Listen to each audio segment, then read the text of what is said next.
Halida Hatta masih merawat dengan baik ruang kerja ayahnya.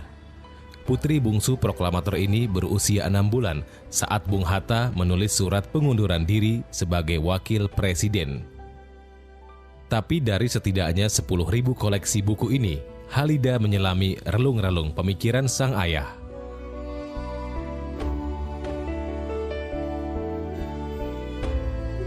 Setelah mundur dan menjadi warga negara biasa, rumah ini sering didatangi para tokoh untuk berdiskusi.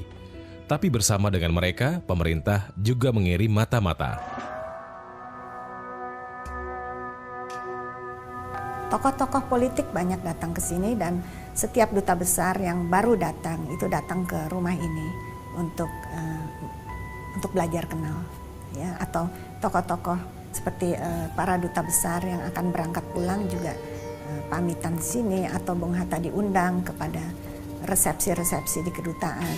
Dan di dalam tahun 60-an di depan rumah ini juga dipasang orang-orang untuk melihat tokoh-tokoh siapa yang datang dan duta besar mana saja yang datang, lalu mereka dipanggil ke istana untuk tidak boleh mengunjungi Bung Hatta. Tak hanya itu, Presiden Soekarno juga mencekal bekas wakilnya bepergian ke luar negeri, bahkan untuk sekedar menjadi dosen di Universitas Gadjah Mada, Yogyakarta. Sehingga pernah juga waktu itu dilarang untuk pergi menghadiri konferensi internasional koperasi di Hamburg atau di mana. Di mana sebetulnya Bung Hatta bisa menjadi pembicara di situ dalam tingkat konferensi dunia mengenai koperasi. Tapi Menteri Luar Negeri ketika itu melarang Bung Hatta untuk berangkat ke luar negeri. Jadi seperti jadi tahanan kota. Cerita ini tentu tak ada di buku-buku pelajaran sekolah. Yang ada kisah patriotik tentang kekuatan Dwi Tunggal sebagai proklamator dan bapak pendiri bangsa. Tapi kisah Soekarno-Hatta tak melulu mengenai patriotisme, kenegarawanan, dan persahabatan. Kisah Soekarno-Hatta adalah juga kisah tentang pertentangan, pertengkaran, dan benturan pemikiran akibat pilihan-pilihan politik dan ideologi. Memang orang ini dua-duanya tokoh besar dan unik. Mereka berkawan sejak tahun 20-an. Proses pembentukan TNI juga ada interaksi antara mereka, antara Soekarno di Indonesia dan Hatta di negeri Belanda sebagai mahasiswa, tapi sebagai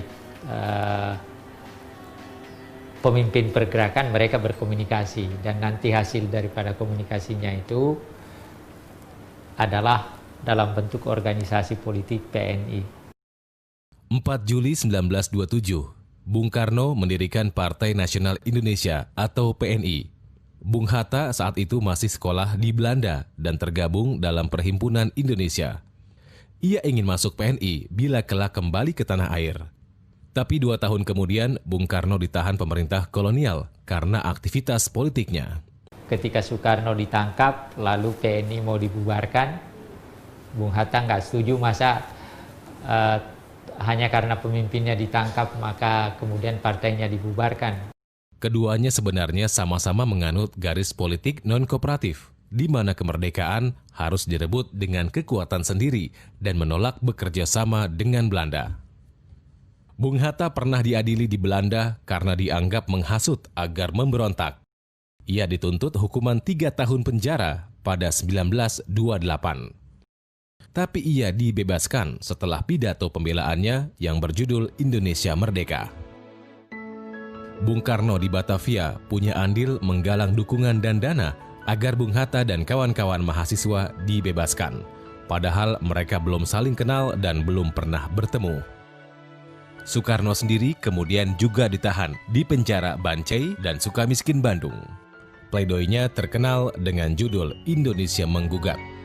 Tapi hakim tetap memvonis 4 tahun meski hanya dijalani separuhnya. Melalui artikel-artikelnya, Bung Hatta juga membela Bung Karno dan PNI dari teror dan intimidasi polisi-polisi Belanda.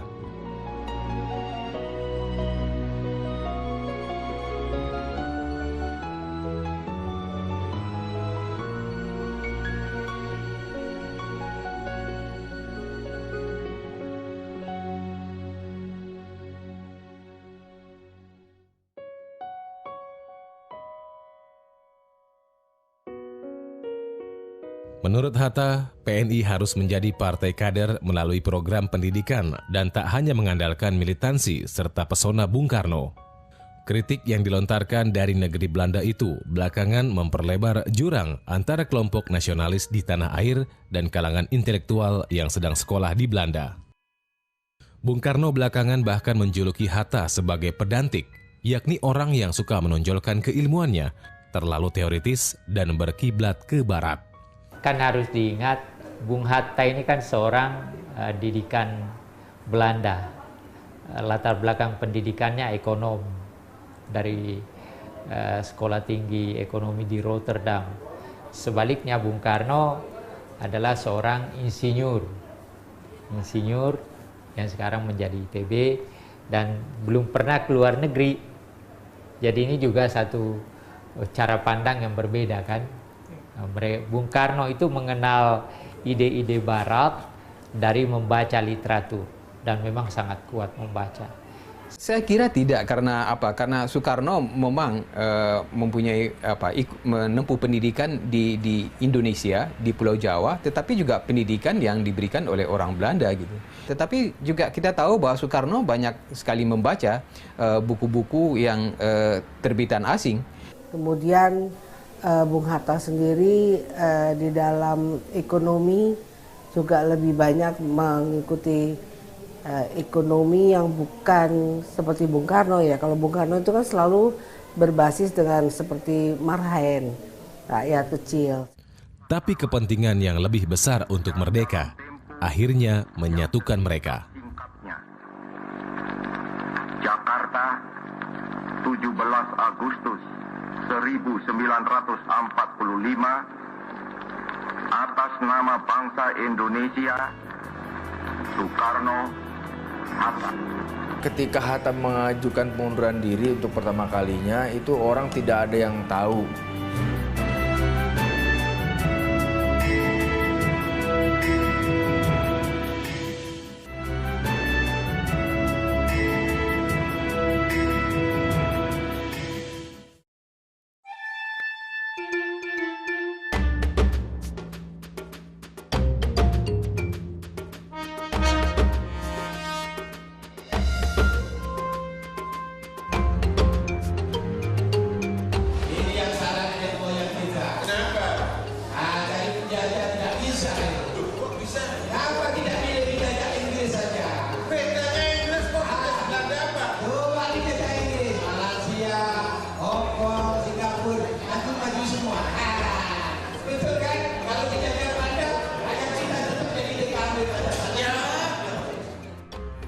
Rahmawati yang kini mengelola Universitas Bung Karno, siang itu tengah memimpin latihan pementasan Mahaguru yang merekonstruksi peran Soekarno dalam sejarah. Ia bertindak sebagai produser. Bung Karno sendiri tidak boleh dikata tidak menghendaki liberalisme di dalam alam demokrasi. Nah, Bung Hatta sampai kepada titik pada waktu dia mengeluarkan maklumat X. Nah, disitulah terjadi sehingga demokrasi di Indonesia itu menjadi carut marut, partai-partai luar biasa banyaknya, dan ya seperti kita ketahui pada saat itu sangat tidak kondusif suasananya. Yang disebut Rahmawati dengan maklumat X adalah keputusan Bung Hatta yang dibuat pada 3 November 1945 yang mendorong terbentuknya partai-partai politik dan dijanjikan pemilihan umum pada 1946. Keputusan ini disebut-sebut untuk menjegal sebuah rencana Bung Karno. Bung Karno ingin mendirikan satu partai pelopor, jadi partainya partai negara, tidak ada partai lain, supaya bisa mengatur negara Republik Indonesia baru lahir itu dengan mudah, dengan ada satu partai, ya tidak terlalu banyak.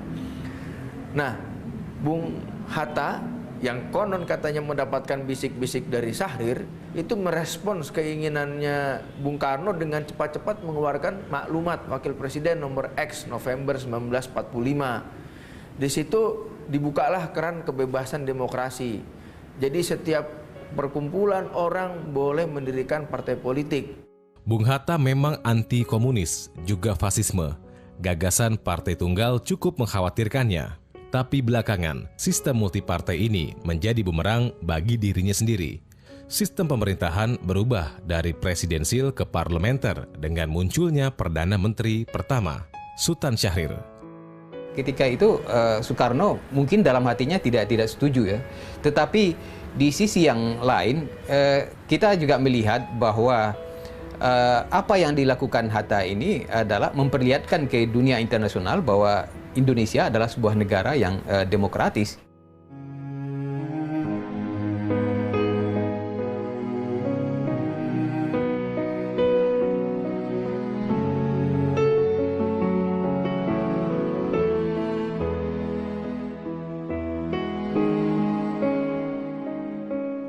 Ketika sudah merasa aman, sudah tidak diganggu-gugat dari luar, tahu-tahu yang diberlakukan adalah presiden dan wakil presiden secara lambang-lambang negara saja.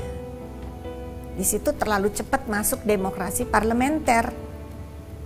Bung Hatta nggak happy kok di dalam itu. Di tahun-tahun tersebut, antara 1950 sampai 1955, Bung Hatta yang memiliki konsep-konsep pembangunan ekonomi merasa tak dapat berbuat apa-apa sebab kebijakan berada di tangan elit-elit parpol yang sering terlibat konflik politik. Bagi Bung Hatta, revolusi sudah selesai dan saatnya melakukan pembangunan. Dan model yang paling efektif adalah sistem presidensil, karena sebagai negara baru diperlukan kepemimpinan yang lebih stabil dan kuat untuk membangun. Itu tak bisa dilakukan oleh kabinet yang jatuh bangun karena Perdana Menterinya berganti-ganti.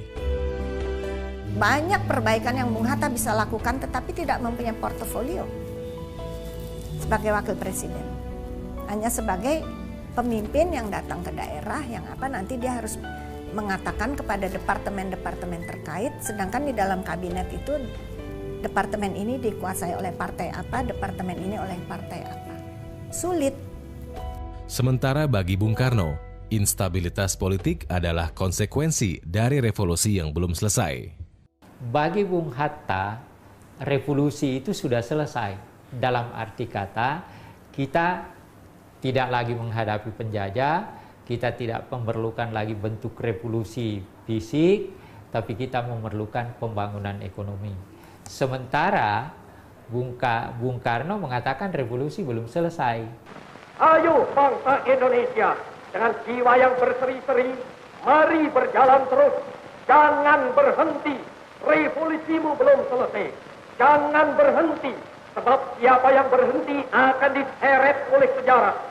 Jadi belum selesainya, menurut Bung Karno, itu kemerdekaan itu hanya sebagai jembatan menuju adil makmur, mempertahankan negara kesatuan Republik Indonesia dan ikut menciptakan dunia yang adil beradab. Kalau itu belum tercapai, revolusinya belum tercapai. Mari berjalan terus, jangan berhenti. Revolusimu belum selesai. Bagaimana revolusi yang demikian ini mau dimandakan dengan kata bahwa revolusi sudah selesai? Bagaimana revolusi demikian ini dapat dijalankan terus tanpa romantik, tanpa dinamik, tanpa dialektik? Pendidikan, kesehatan, itu dulu. Karena kita toh secara yuridis kita sudah menang di dunia internasional dan secara nasional pasti kepemimpinan Soekarno-Hatta bisa memberikan suatu solusi kepada masyarakat. Tetapi kalau porsi-porsi itu adalah seakan-akan kita masih harus berperang terus, apakah berperang di dalam atau berperang mencari musuh di luar, ya kapan kita membangunnya. Polemik ini tak kunjung usai. Pada 1955, Bung Hatta menyatakan setelah pemilihan umum dan DPR terbentuk, ia akan mengundurkan diri sebagai wakil presiden. Tapi niat itu baru benar-benar dilaksanakan pada Juli 1956 melalui surat kepada Ketua DPR. Presiden Soekarno dan anggota DPR berkali-kali membujuk putra Minangkabau ini. Ada kepentingan dari Bung Karno untuk mempertahankan Bung Hatta sebagai representasi orang luar Jawa di dalam kekuasaan. Jadi ada semacam tarik ulur kekuatan pada waktu itu. Tapi Hatta bergeming. 1 Desember 1956, resmilah proklamator ini meletakkan jabatan wakil presiden dan menjadi warga negara biasa.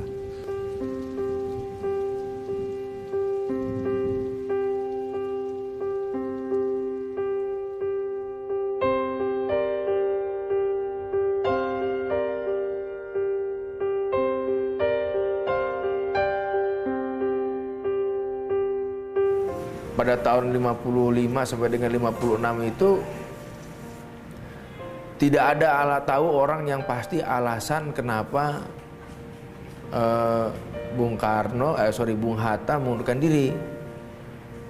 Karena tadi desas-desus saja.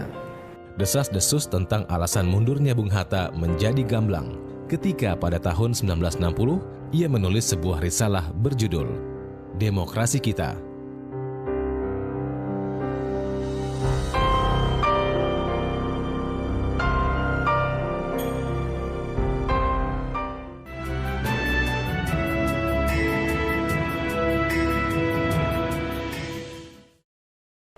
Tahun 1959 adalah tahun penemuan kembali revolusi. Tahun 1559 adalah tahun 5 Juli 1959 atau 4 tahun setelah Bung Hatta mundur, Presiden Soekarno mengeluarkan dekret presiden sebagai tanda dimulainya era demokrasi terpimpin. Masuklah sama sekali dalam revolusi lagi. Pakailah Undang-Undang Dasar 45 itu sama sekali sebagai alat perjuangan.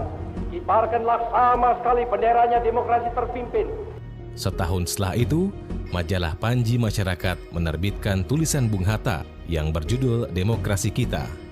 Artikel itu mengkritik Presiden Soekarno yang membentuk sendiri kabinet, padahal masih dalam sistem parlementer yang dipimpin Perdana Menteri sesuai UUDS 1950. Hatta juga mengkritik Presiden Soekarno karena membubarkan Badan Konstituante yang dipilih rakyat sebelum konstitusi yang baru selesai. Presiden Soekarno juga dianggap melakukan kudeta karena sebagai kepala pemerintahan, ia membubarkan DPR dan menyusun DPR baru yang anggotanya ditunjuk sendiri. Sementara itu, tentara mulai tidak profesional karena dilibatkan dalam berbagai urusan di luar pertahanan eksternal.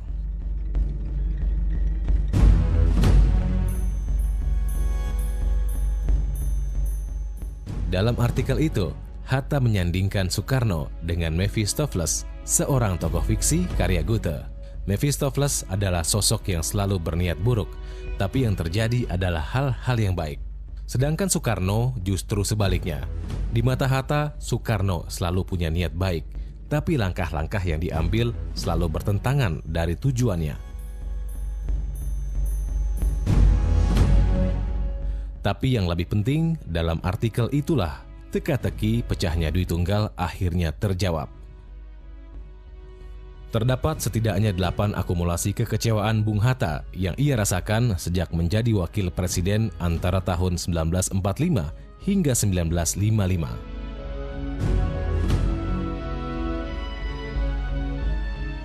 Pertama, sistem pemerintahan menjadi ultrademokratis karena sistem presidensil diganti sistem parlementer seperti di Eropa Barat.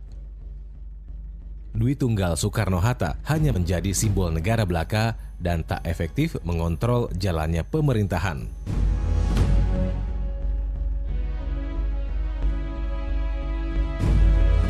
Menteri-menteri bertindak sendiri-sendiri demi kepentingan partai. Pegawai dan jabatan-jabatan publik dipenuhi orang-orang yang loyal kepada partai dan bukan kalangan profesional. Pembangunan tidak berjalan karena konflik politik antar golongan yang tak berkesudahan. Otonomi daerah dengan kewenangan mengurus keuangan sendiri tak kunjung dilaksanakan dan menimbulkan pergolakan di daerah. Partai Komunis Indonesia atau PKI terlalu diuntungkan. Dan terakhir, Bung Hatta tidak setuju dengan demokrasi terpimpin yang digagas Bung Karno. Di masa itu juga ada keinginan dari orang-orang yang terlibat PRRI, dari kalangan tokoh-tokoh yang terlibat itu untuk mengajak Hatta untuk ikut bergabung gitu. Tapi Hatta mengatakan bahwa dia menolak. Hatta mengatakan bahwa dia berbeda pendapat dengan Bung Karno, tapi persoalan itu tidak bisa diselesaikan dengan pemberontakan gitu. Tapi sikap itu tak melunakkan reaksi Soekarno kepada bekas sahabatnya, pemimpin majalah Panji Masyarakat yang memuat artikel Bung Hatta, Buya Hamka, menulis kesaksiannya 6 tahun kemudian.